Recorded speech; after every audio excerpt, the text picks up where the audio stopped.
ngibingelele ibandla egameni elihle lomfundi wethu Jesu Kristu. Amen. Amen. Abazalwane ngicela ukuzwa umoya wasevikini. Ngibingelele ibandla egameni elihle lomfundi wethu Jesu Kristu. Amen. Amen. Amen. Abazalwane siyambonga uNkulunkulu osenzelele lithuba lokuthi sibe khona namhlanje la endlini ebizwa ngegama lakhe. Ngifisa ukufunda kanye nebandla encwadini kaIsaiah chapter 6. Ngiqalisa ukufunda nje uverse 1. Isaiah chapter 6 sifunda kuverse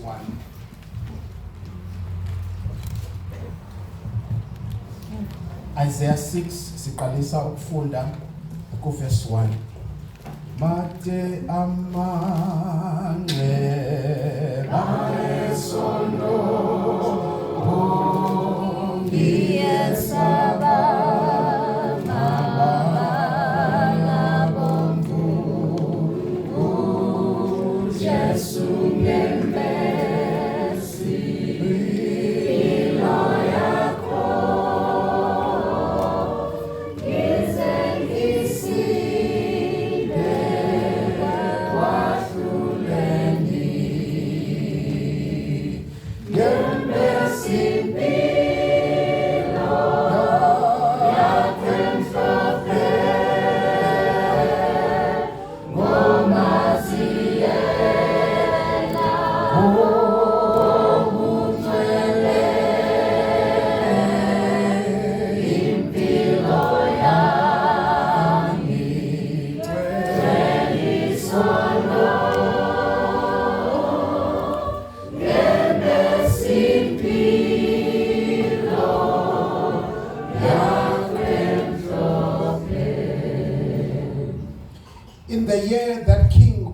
died, I saw the Lord sitting on a throne, high and lifted up, and the train of his robe filled the temple.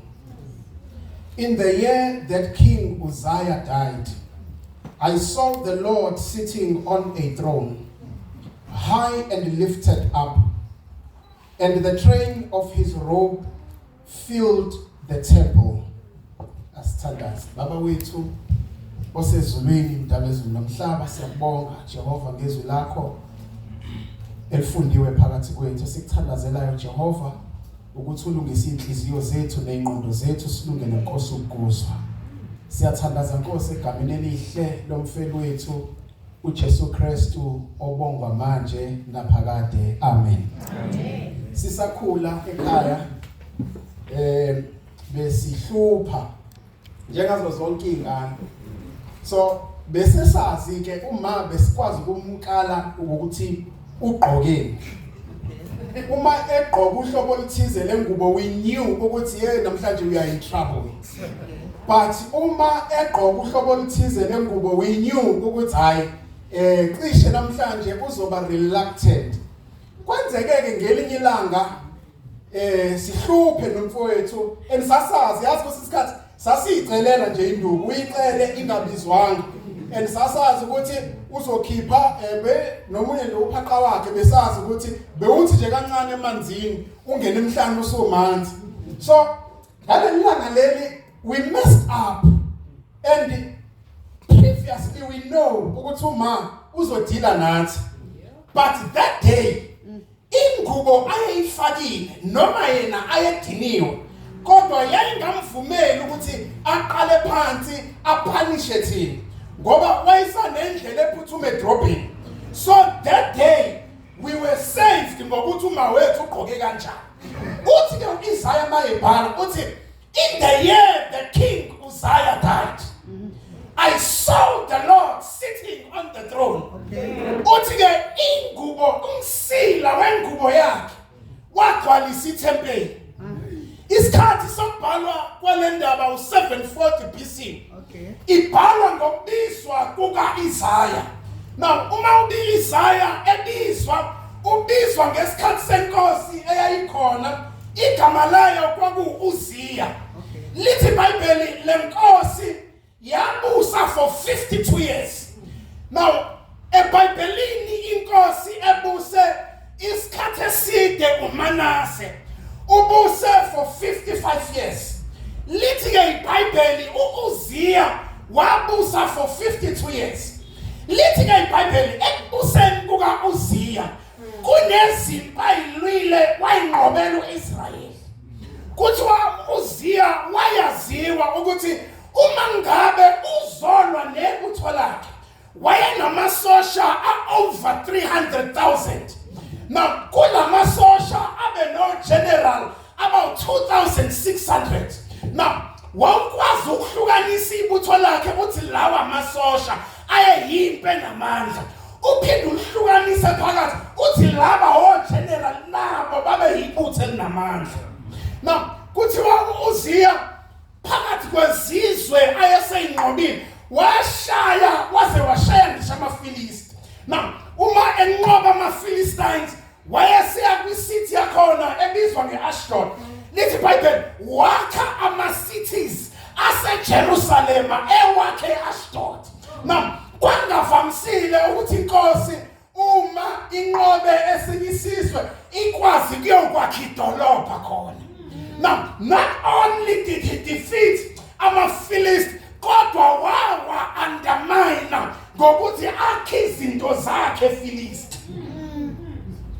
Kuthiwa lenkosi uUziya yaqala yakha ama-towers eJerusalem, yadevelopa isizwe sikaJehova. uJuda wasatshwa isizwe sonke bazi ukuthi kunenkosi ekuthiwa uUziya. Now kuthiwa yaduma lenkosi uUziya yaze yafika kwipoint la khona naseGibhithe iyaziwa. Kuthiwa mayiqeda ukudefeat amaFilistines kwakunezinye izizwe ezayiyela kuyena zayokhonza. Yabona ke empini yabaZulu kudala bekuya ukuthi uma kuzoba nempi, uma kuzola isizwe sikaShaka silwa nesinye isizwe, ngaphambi kokuthi impi iqale ubeqale athumela isithunywa eziyobuza ukuthi niyakhonza yini enkosini uShaka. Na uma lesithunywa sifika sizobuza ukuthi niyakhonza yini enkosini, uma nina nazi ukuthi inkosi uShaka yenzeni, nani buka isithunywa bese nibuka inkosi namandla ayo bese nikhonza inkosi ingalwanga nami. Kuthiwa kunezizwe ezayiyela kuUziya zayokhonza. Kuthiwa uUziya akagcinanga lapho, wakhula emandleni to an extent that amandla akhe akhula aze aba ngaphezu kwakhe. Wanqoba izizwe, wadunyiswa, wabonga amandla akhe aze aba ngaphezu kwakhe, waqala waqhomela uJehova. Kuthiwa waqala uUziya wabuka izimpi ayinqobile nezinto azenzela uIsrayeli, waqala wadevelop ipride enhlizweni yakhe. Kuthiwa ukuyitshela kwakhe wayeseyinkosi engathinteki. Kuthiwa wangagcina lapho uUziya wathi engazi ukuthi amandla la kwaJuda anwaboni, abantu enbaziyo nazi abapriest. Wayesethi ake ngiprove amandla, wahamba waya kwi-sanctuary kaJehova. Now mayefika kwi-sanctuary kaJehova washisa impepho endlini kaJehova. Now uma enza nomhlatshelo kwahlangana abapriest abawu-80 kwaJuda, baya kuUziya bathi uZiya uyinkosi enamandla, uNkulunkulu wabele ukunqoba, kodwa umsebenzi wabapriest wamke awuzange uzunikezwe wena. Okay. Siyawabona amandla akho kodwa lento yenze endlini kaJehova uNkulunkulu akakubizelanga yona. Lithi iBhayibheli uma abapriest bemtshela bethi uZiya lokho sukwenze ethempelini uJehova unikeze thina abapriest. Now abapriest ngalesa sikhathi bebenezikhathi zokungena ethempelini, bebenezikhathi zokwenza imihlatshelo kuJehova. Kwakwabapriest abakhethwe endlini kaAaron. Now bathi abapristi babekhuluma noUzziya bathi lento yenzayo yenziwe endlini kaAaroni kuphela. Made it safe to remind others in the church. Okay. Siyayibona izinto zenzela ibandla. Kodwa umsebenzi wakwi-sanctuary wabapristi. Mhlawumbe ngisuse bandla ngilethe kubantu abasha bakuleli bandla. Okay. Bangakanani uZiya abanqobe wonke amakhosi akhona. Basebenza ke sihambe manje siyonqoba ingane zaseSabatha. Uma befika ingane zaseSabatha bangena endlini kaJehova engcwele. Bashisa izinto ezingashiswa. Umpristi uma engena endaweni kaJehova kanti bengafanelekile kunezona ngayivuma kuthiwa babembopha ngeketango nyaweni ukuze uma efika lapha ngaphakathi kwenzeka nje kuvela isono sakhe angazivuma uma efa lapha akekho wayengangena ayomkhipha kwafanele bemdonse ngaleli chain kodwa uZiya wangena ichain lingekho bangena abantukazana bangena kwi-sanctuary kathi in fact lapha endaweni encane so befuna kube yi-courtyard bese kuba ungena ngaphakathi ngiyayibona izitsha zomhlatshelo ngiyayibona esokugezisa uma ungena ngaphakathi kuthiwa bekufuna kube nendawo engcwele bese kuba nendawo engcwele now le ndawo engcwele yayihlukaniswe yi-curtain ukuthi akungeni noma ubani kodwa uZiya bakuleli bandla bavula ama-curtain ey'ndaweni ey'ronke abanye uZiya babadala baleli bandla abanye uZiya babefundisi bavula ama-curtain asemzini yabantu beshisa impepho ema-altare angavumelekile uJehova lithi iBhayibheli wangena uZiya wenza umhlatshelo. Uyabona-ke uma uZiya sebengena endaweni engafanelekile benza umhlatshelo abawavala amakhethini.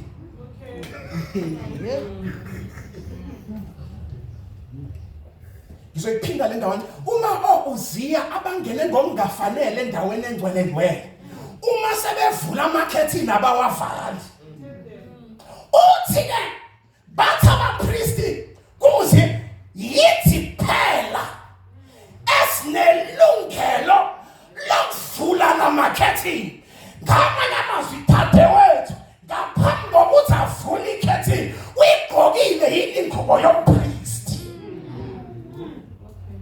ngaphambi kokuthi ashise impepho kuleliya thempeli. Yabona-ke uma impepho ishiswa ngendlela engavumelekile ishiswe bomnyameni ishiswa la khona ibandla lingaboni khona kuvulwa amakhethini ey'ndaweni ey'ronke lafa ibandla likaJehova libulawa uZiya abashisa lokho okungafanelekile. Bathi abapristi we uZiya sibonile imangaliso ozenzile wayinqoba izizwe but lento siyiqala eyabapristi phela. Yazi ngizokukhumbuza mfowethu ukuthi lento siyiqala eyabapristi phela. Ngizokukhumbuza dadewethu lento siyiqalile buyisela leyo khethini endaweni yakhe abapristi phela abavumelekile. Lithi iBhayibheli uma bemreprimanda bemkhuza kuthiwa wavuka isithukuthezi wacasuka enhlizweni yakhe. Na kuthiwa lokho kucasuka kwakhe kuthiwa wabuka abapristi wayesebuka istatus sakhe ukuthi bebehobani laba abangangitshela ukuthi mina ngenze. In fact lezi izinto enizibona zakhiwe la kungenxa yamandla ami. Bese lithi iBhayibheli the moment beqala ukuduba kuthiwa wadevelop uqhoke esiphongweni same time.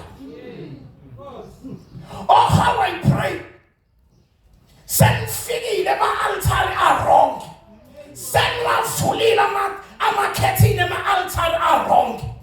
uJehova vela kumilisa uqhoke ey'ndaweni ey'fihlekile. Kudala kwakunesifo angazi masasikhona yini eGoli kodwa eKZN ngesikhathi sakudala kwakunesifo sasikhona esasibiza ukuthi isifo seyinsizwa. Now uma insizwa ihambe ibasa ama-altari ngokungafanelekile ibiba naso lesi sifo. Now kuthiwa wawuyibona ngokuhamba kwayo ukuthi iphume e-altari ngokungafanelekile. Kuthiwa kwakushintsha istep ihamba ngendlela engaqondakali. Inkinga yikho kwi-step i-altari leli-wrong. Asikwazi ukuhamba sikhuza ukuthi intsha ihambe kanjani. Sibuyela kuleli altari elibaswa abantu abangafanelekile. Oh, how I pray uJehova amilise ukhoko amakhethile sevuliwe. Lithi iBhayibheli wamila ukhoko. Yabona ngaleso sikhathi sakudala ukhoko kwakuyisifo esasisatshwa ngendlela emangalisayo. Iyake iCovid noma ama-regulations akhona becishe efane nokhoko, but ukhoko laluwesi. Now ukhoko lalwenza ukuthi uma selumilile wawungahlaliswa nabantu bakini, wawungahlaliswa nezihlobo zakho, wawungahlaliswa nabangani bakho. Kuthiwa kwakufanele uvuke ekuseni uma uzwe emzimbeni engathi izinto zama ihambi kahle, wawuhamba uye kumpriest. Now uma ufika kumpriest, uma esehlolile athi wena ngiyabona ukuthi ungenwe lesi sifo esibizwa ngokhoko. Kuthiwa kwakuyisifo esasi decide umngcwabo wakho uphila. Kuthiwa umpriest wayefika akufundele indlela osuzophila ngayo. Athi uma usuka la awusayi kubantu bakini, awusayi kubangani bakho, kodwa la oya khona uya outside of the city. Yila ozofika uhlale khona. Kuthiwa ukuze abantu bebone ukuthi unesifo sokhoko. Kuthiwa ke wayethabula ingubo zakho, afunde inkonzo akade ezoyifunda emngcwabeni wakhe.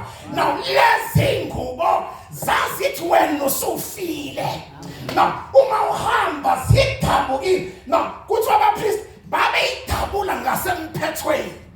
Now uma sebeyidabulile, uma uhamba umemeza uthi unclean. Uma uhluleka ukumemeza kwakufundwa ingubo zakho ukuthi kunesifo esikukhungethe. Bese to Isaiah ngokufa kwenkosi uZiya ngambona uJehova ehlezi esihlalweni sakhe. Uthi umsila wengubo yakhe wagcwalisa ithempeli.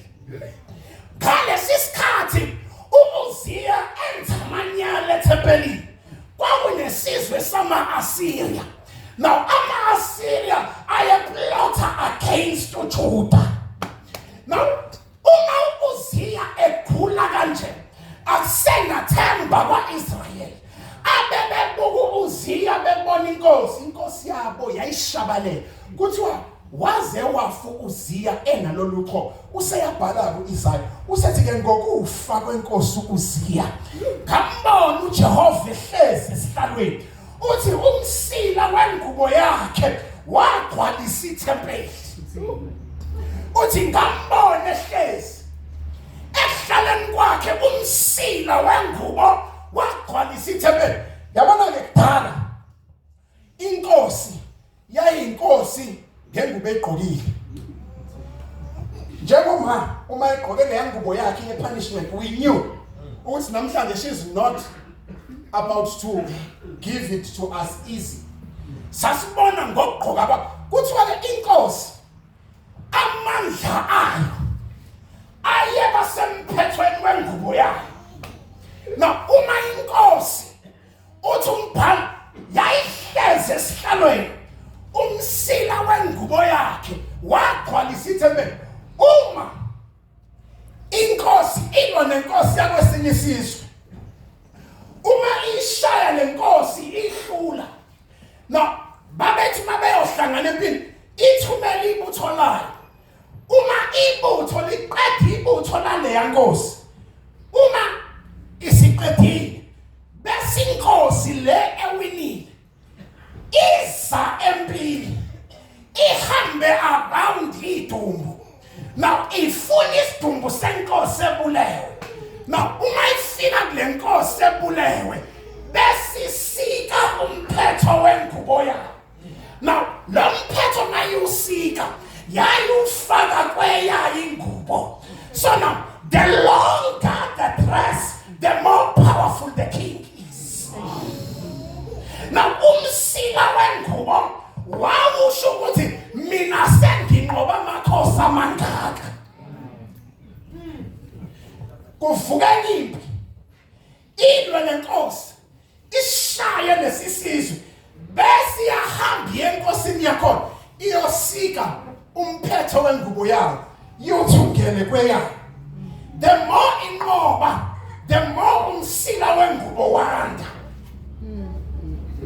Uthi Isaya ngambona ehleze esihlalweni umsila wengubo yakhe wagcwalisa ithempeli.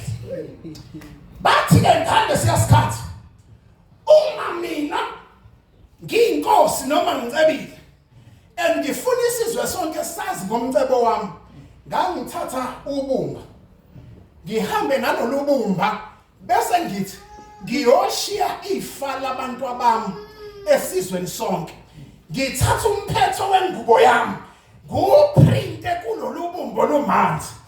Uma loma lolu bumbo ilento namhlanje esibiza ngesignature. Ama signature amakhosi qhala ayengaphalwa ngesandla, ayephalwa ngomphetho wengubo.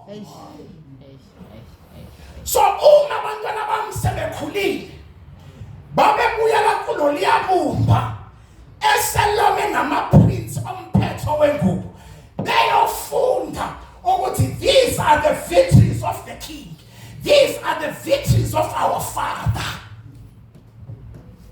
Uthi ngambona ehlezi esihlalweni uthi umphetho wengubo yakhe wagcwalisa ithempeli. Uma kushadwa ngalezi ayikhathi ubaba wentombazana uma sifikile thina sizolobola, ubaba wentombazana wayethi uma esekhipha umshado athathele lilobololeni elilikhokhele umntwana wakhe alithunge emphethweni wengubo yakhe yomshado. Na uma eyithunga lento waye ethi omakhelwane nomphakathi awubone ukuthi le ntombazane ishada ngoba ilotsholwe, and ilobololayo ivalue yalomshado isemphethweni wengubo yayo. Uma kwenzeka mina ngithi which I don't encourage, I'm just saying it for the sake of what I'm about to say. Uma kwenzeka mina ngithi angisamfune ngishadena kwakufanele ngihambe ngiyosika umphetho wengubo yakhe. Uma ngiyusika ngangithi kuyena into esihlanganisile isiphelile.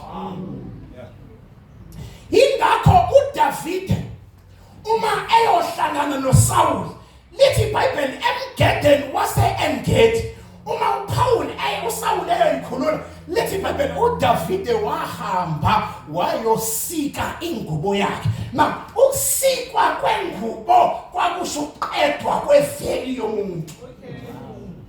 Ukusikwa komphetho kwakusho uqedwa kweveli yomuntu. Ingakho iBhayibheli lithi lo wesifazane kuLuka 8 owayesegule for 12 years enesifo somoya, lithi iBhayibheli wayesethe enhlizweni yakhe, if only I can touch but the hem of his garment. Now lo mama wayazi ukuthi mina bekufanele ngabe ngikhishwe ekhaya ngelobolo, but ngenxa yokuthi nginalesi sifo ayikho indoda esazongithanda, akekho ubaba ozongikhiphela ilobolo. So mina alikho kimi kodwa lisemphethweni wengubo kaJesu. Lithi iBhayibheli uma efika kuJesu ethinta umphetho wayethinta ixabiso lakhe.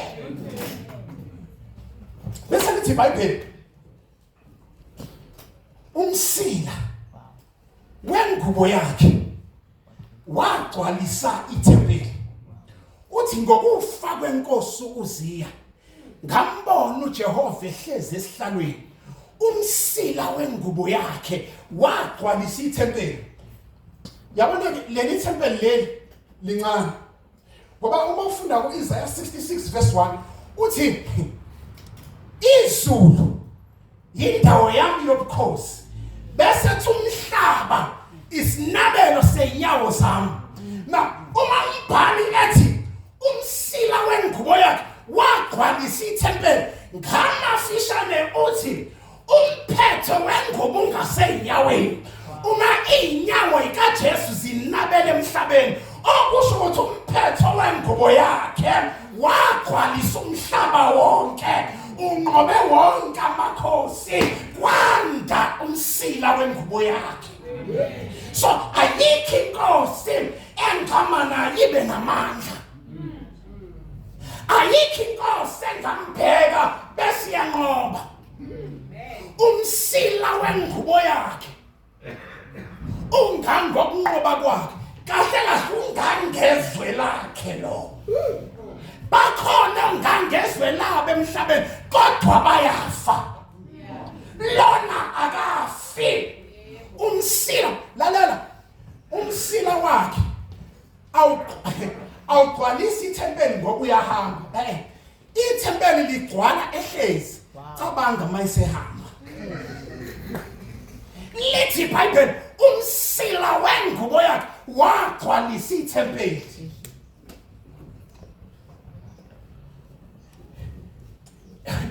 In fact, bathi bakhuluma kahle, le nkosi le ayiyilwi impi kodwa uyayinqoba impi. Uyinqoba engayiqalanga ukulwa, uyayinqoba engazange azayilwe. Asadinga ukuthi alwe, sesireferensa ngomsila wengubo yakhe bese siyaqonda ukuthi yena wenzeni. Bese lithi iBhayibheli uma lensizwa kuLuka 10 isishaywa yigebengu yalala phansi, lithi iBhayibheli umSamariya olungileyo wafika kulensizwa. Bese lithi iBhayibheli uma efika kuyona wayigcoba ngamafutha wathela iwayini esilondeni. Bese lithi iBhayibheli wayesebhandisha ilonda zayo. Now umbuzo engihlezi ngibuza wona, yayike i-first aid kit yokuthi kubhandishwe lezi ilonda zalomuntu? Then I learned ukuthi in the absence of i-first aid kit wadabula kweyakhe ingubo wambathisa ilonda zalomuntu. Bese umbhali umsila wengubo yakhe wagcwalisa ithempeli.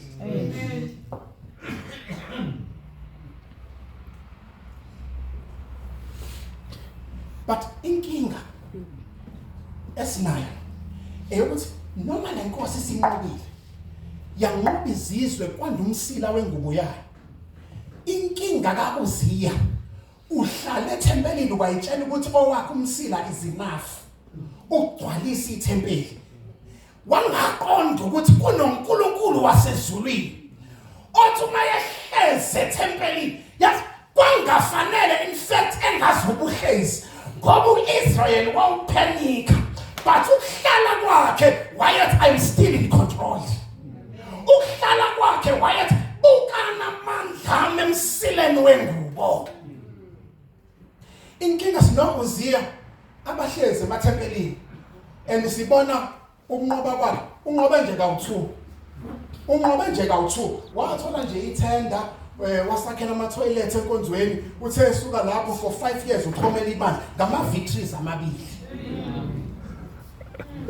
So ibhele bathi-ke ngelinye ilanga lithola, okay lihlala ehlathini vele, lithola ehlathini. Uma lifika kuleli hlathi leli liyeza ukuthi kunephunga elimnandi, kunento ephekwayo la ehlathini. Uma libuka around le-survey ihlathi licabanga ukuthi ngabe lesi smell siqhamuka ngakephi. Kuthiwa uma liphakamisa amehlo bese liyabona kunomlilo laphaya, and emlilweni kunebhodwe elikhulu elibekwe khona. Bese ithi libele cishe kunento ephekwa kuleli yabhodwe, njengoba kunuka kahle kangaka into isebhodweni. Kuthiwa bese liyaqala libuke around ihlathi lithi ngingenza kanjani ukuthi ngiyithole sengikuleli yabhodwe elinuka kahle kanje kuthiwa uma libuka libone ukuthi engathi akunamuntu la ehlathini leli bhodwe lilwa kuthiwa lisondele ngakhona livutha liqalaze kabili liqalaze kathathu lithatha ibhodwe elishisayo libambe kulo lincikise esifubeni liqale libaleke now uma libaleka leli bed seliyaqala liyacabanga engqondweni yami kunini ngifuna ukudla abantwana bami belambile bese lithekizweni yami sizodla namhlanje nabantu bami ngoba iningi into esebhodweni lizophela iviki isidla liyasinda futhi leli bhodwe kuthiwa lihambe libaleke naleli bhodwe elishisayo lifike kubantwana balo into iphele elingayazanga ukuthi leli bhodwe leli njengoba belisemlilweni kuleli hlathi kugcwele abazingeli now labazingeli laba bathi uma sebeyibambile into abayizingelayo uma sebeqedile ukupheka badla bese befaka amanzi ebhodweni beshise leli bhodwe kanye namanzi phakathi ukuze uma lingcole kakhulu liklinwe ukushisa kwamanzi now uma ibhele lizwiphunga lizukhara alazi ukuthi lo khara luzwayo amanzi angcolile oclean ibhodwe now uma lifika kubantu abalo livula ibhodwe lithi let's partake uma livula kunamanzi angcolile bese liyazibuka sengisheka ngaka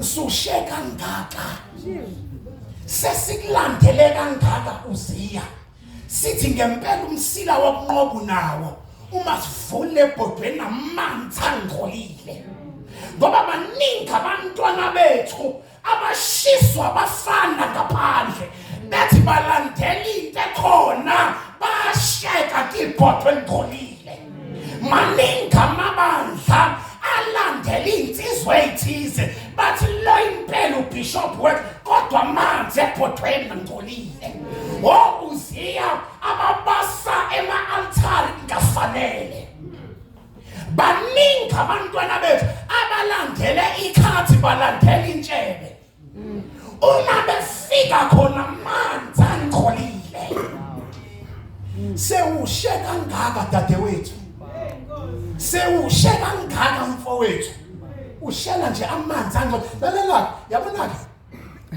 uma kubaswa amanzi oclean ibhodwe anuka adlula ukhalo kade uphekiwe abanye bayamemeza abanye bayavutha epulpiti kodwa bavuthiwe uziya abethi mhlatshele altari uJehova engasho uziya abahamba bexhoma ngemsila yabo kodwa kunomama othi mina uma ngibambe nje umphetho wengubo yakhe bangakanano uziye bandleni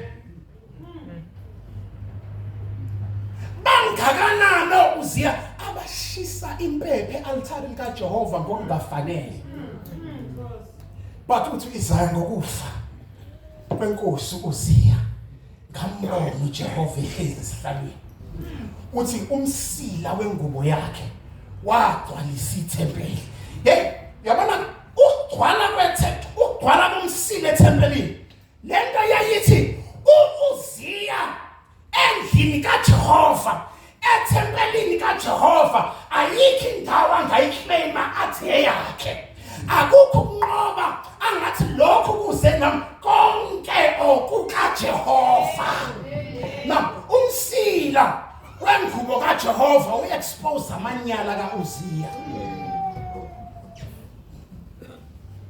so ngike na driver ngaye ekhaya I think a month or two ago so I'm driving to KZN so uma ngidriver bese ngifonela umfowethu athi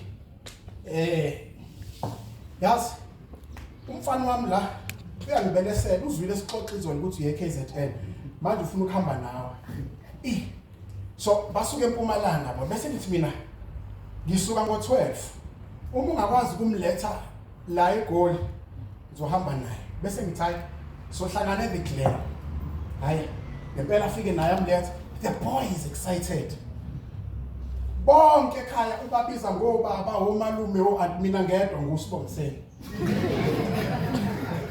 so ngihambe naye lo mfana bese before sihambe bese ngithi so ungazi nje ukuthi mangikhona mina there's always eating kuyadliwe so I'm that malume I'm that baba omncane othenga into ezimnandi so bese ngithi mina mfana asithenge izinto esizodla endleleni bese athi sizohamba isikhathi sibangiseni sizohamba isikhathi singakanani bese ngithi mina mfana wami ngoba sohamba siphumule sohamba 6 to 7 hours sofika khona athi hayi ngizoyilalela mina ngithi ayisho sithenge izinto esitolo ngimthenge into zakhe ezimnandi bese athi hayi mina ngidlile ubaba ungifidile before ngize la ngithi lo usuthi athi ya ngidlile ngiright hayi sihamba sithanje mase sidlula ngase Foslo then I hear emotweni uplastile ngokuthatha ngubeke nje la so I hear a fohlo emotweni bese ngithi mina wenzani athi hayi bengifuna ukubona ukuthi ungithengeleni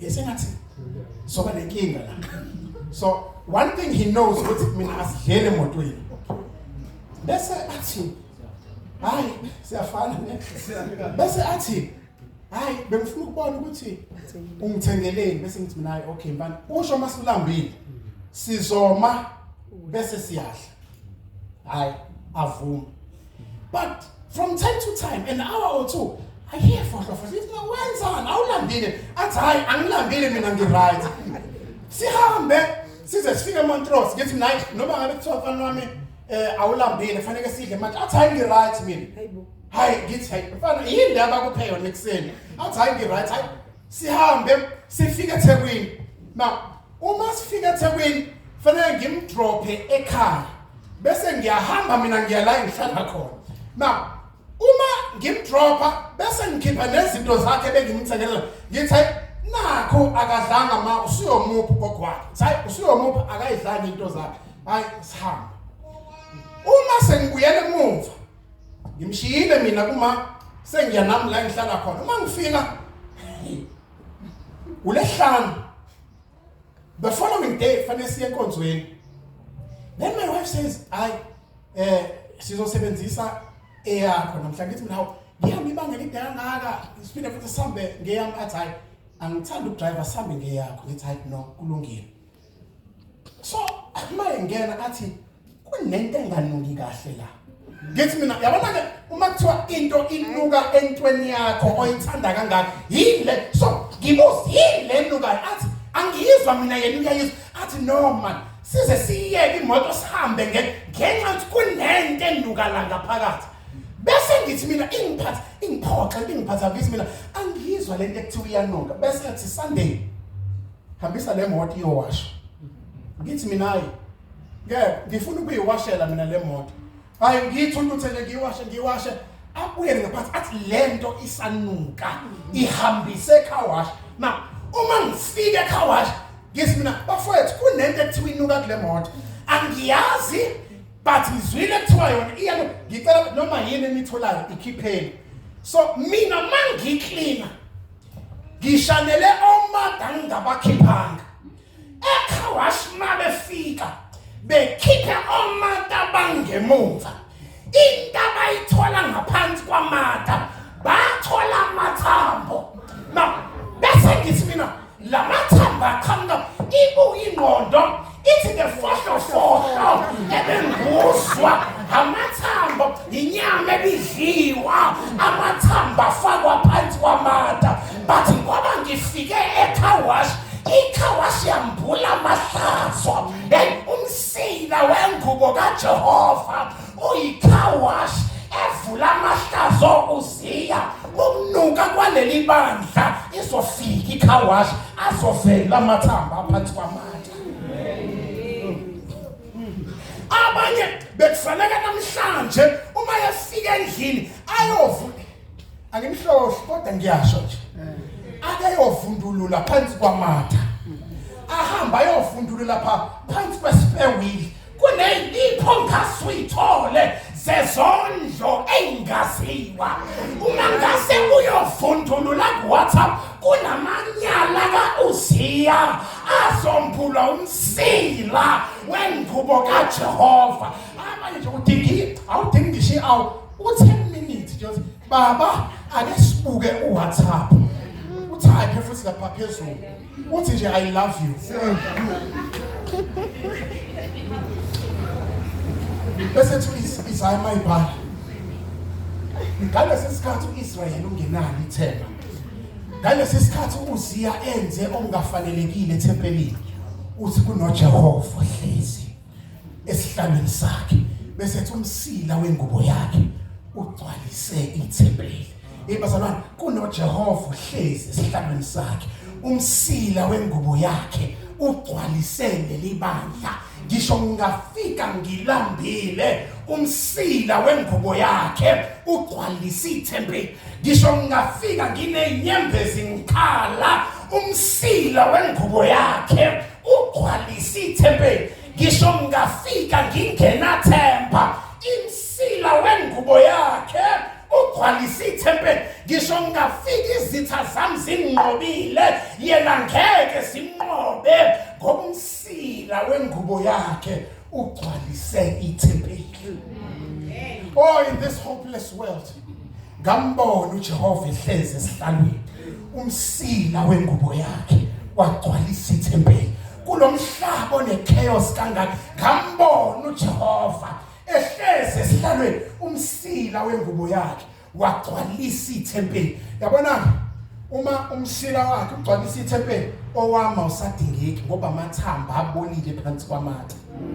Owami umsila usadingeki ngoba amanzi angcolile ebhodweni. Kodwa umsila wakhe basani into esimemela kuyo simemela kuJehova ohlezi endaweni yakhe bese ubukhona bakhe buzwakala endaweni zonke. Ngisho ngalethi ithuna liyawazi umsila wengubo yakhe enqobayo. Ngisho ngalethi isiqhwagu kufa uthi wonke amakhosi aweza azongena la sibone ukuthi ubani ozophuma angene uShaka Zulu ithambo lisale phakathi. Angena amanye amakhosi angabizwa nangamagama ithambo lisale phakathi. Kodwa lenkosi yasezulwini uma ingena phakathi libe lithi iBhayibheli lami ngosuku lwesithathu wanqoba ithuna. Akanqobanga emhlabeni nje kuphela wanqoba ezulwini phela naphansi komhlaba unqobile. Umsila wengubo yakhe wagcwalisa impilo yami. Ayikho into engishoda ngayo. Ayikho into yoshoda ngayo ngoba uhlezi esihlalweni. Umsila wengubo yakhe wagcwalisa ithempeli. Angazi ukuthi ubambe muphi umsila. Angazi ukuthi lo owubambile enough yini ukuthi ungathwala isisindo sakho. Angazi ukuthi lo owakho umsila ubambile uyakuprovide yini. Angazi ukuthi lo wakho umsila ubambile uyayisula yini inyembezi.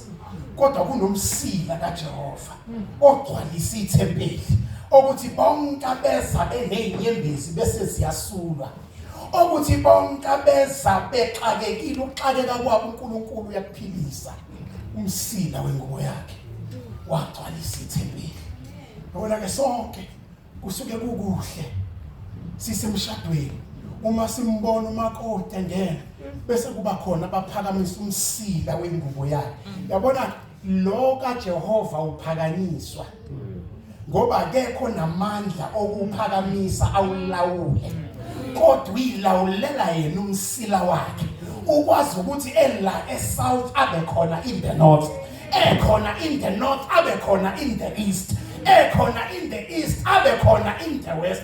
Ingakho ngosuku lovuko uma sesivuswe mathuneni ngoba umsila wakho ugcwele izwe lonke. Uma ngifele Natal ngiyovuka lapho, uma ngifele Asia ngizovuka lapho, uma naplastela ngami kulezinto ngiyogqobhokoda ogweli ngoba umsila wengubo yakhe wagcwalisa ithempeli. Umsila wengubo yakhe wagcwalisa ithempeli. I wish to pray umthandazo wami namhlanje uthi Jehova gcwalisa leli bandla ngomsila wengubo yakho. Jehova gcwalisa impilo zaleli bandla ngomsila wengubo yakho. gcwalisa imisebenzi yalabazalwane ngomsila wengubo yakho. Ugcwalise imizamo yezandla zabo ngomsila wengubo yakho. Uma umsila wakho Jehova ufica izinto ezirong ayiveli freeze leyo foni ingaphindi isebenze. Uma umsila wengubo kaJehova ugcwalisa amakhaya ethu ziyophela imfihlo. Uma umsila kaJehova ugcwalisa ibandla likaJehova kuyophela ukulwa. Uma umsila kaJehova ugcwalise impilo zethu kuyophela uqamba amanga. Umsila wengubo yakhe wagcwalisa ithempeli. Besizwe itori sakhula before size nathi la eGoli sizoyibonela izitori ezayikhulunywa. One of the stories esasizwa ezokuthi ubaba othize wayesebenza ezimayini eGoli. Sengiyavala mfisa ukuthandaza kanye nawe. Now, lo baba ubebuya once or twice a year. Uma ubebuya nezipho ayiphathela abantwana bakhe ekhaya. Njalo bese bazi ukuthi kunestimela sika2 esima ngasestore. Umuntu ovamise ukwehla lapha ngekhathi zoDisemba yilo baba.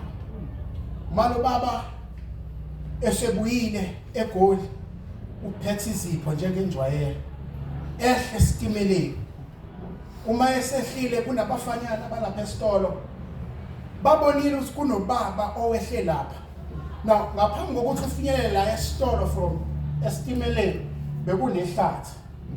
Now lo baba waphelela ehlathini wangatholakala bakhona obaba abaphelela ehlathini abangabonakali. Bakhona omama abaphelela ehlathini abangabonakali.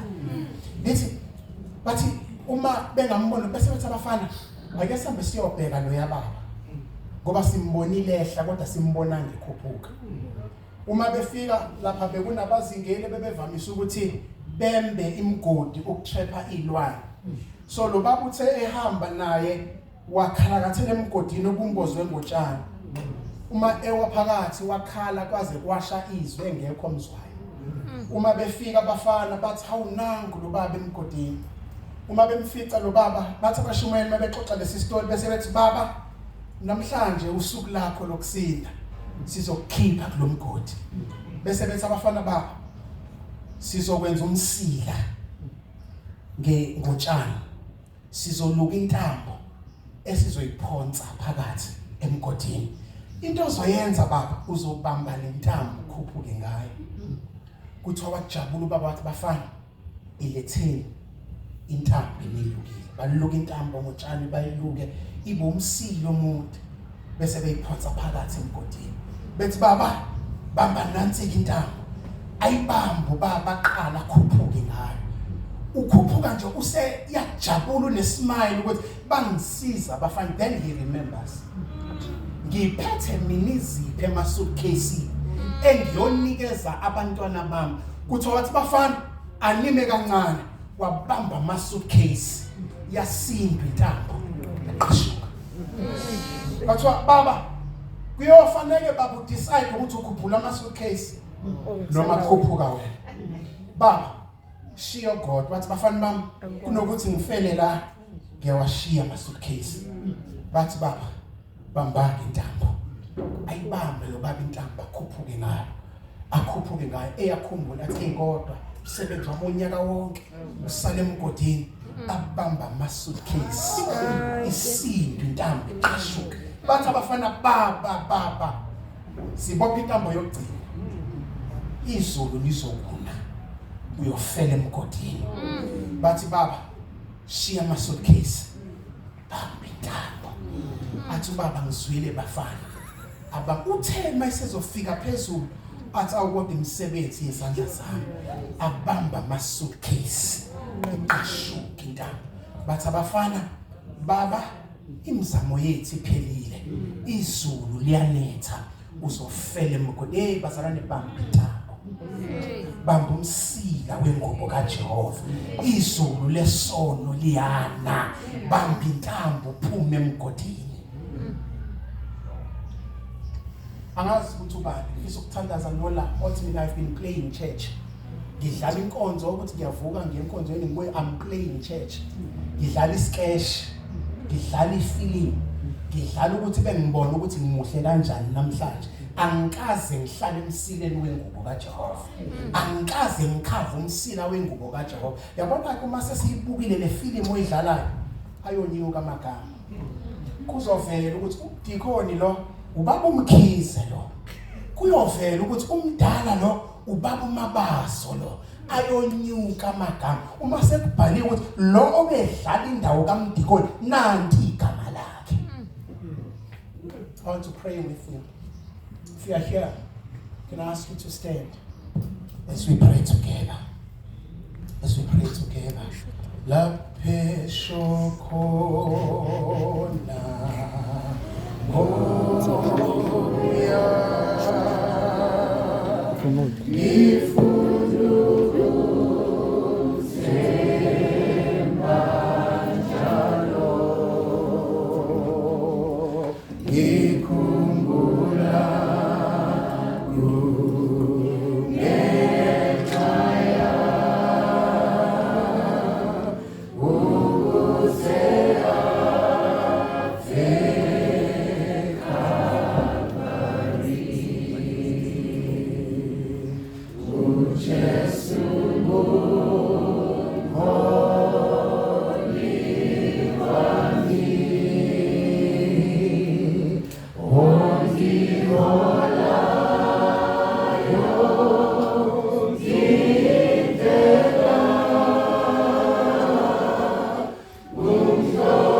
ukuthandaza abazalwane uma ekhona kwabamile othi mina Jehova ngiyafisa ukuthi umsila wengubo yakho ugcwalise ikhaya lami ngibabonile abantwana bami bengilahlekela ngifundisile kodwa ngifisa umsila wengubo yakho noma lapha baya khona bafike mayekhona njalo ngiyacela sana ngaphambili sithandaza bakhona bathi mina Jehova engikufisayo ukuthi izinto ezenziwe uziya endlini yakho zingatholakali kimi.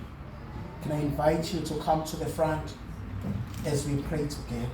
Not mina Jehova uyakwazi ukuthandaza kwami. Imthandazo yami nawe uyayazi. Angeke ngayitshela omunye umuntu kodwa inyembezi engikhalile uyazazi. Sicela uze ngaphambili sithandaze. uJesu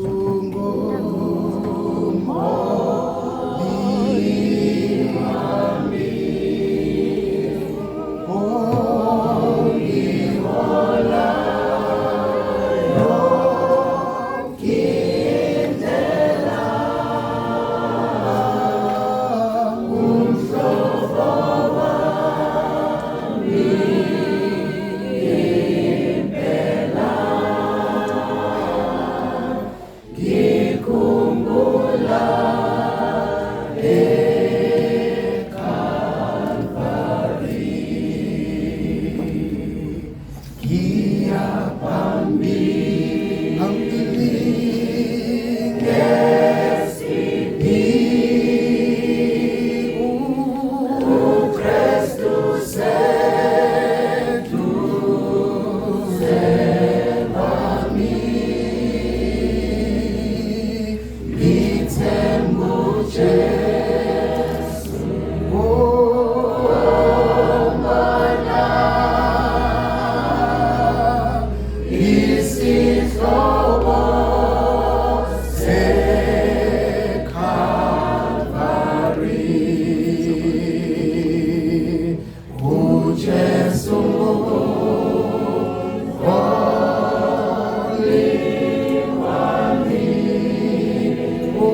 phambili uma senza umthandazo, abadala abadikoni nabadikonikazi uma senza umthandazo. uJesu